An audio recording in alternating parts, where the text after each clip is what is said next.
faceva capire che te voglio veramente.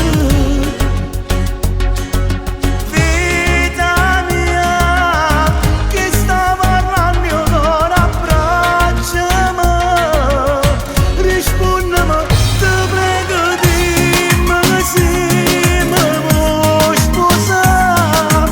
Guardami, non chiacchierare, ti prego dimmi se non ci pensare, che quello che state stato, scordammi sono passato.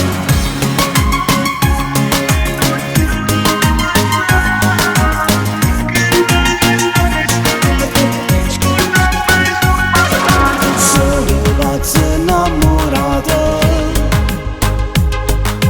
tu sei bene lì e più grande.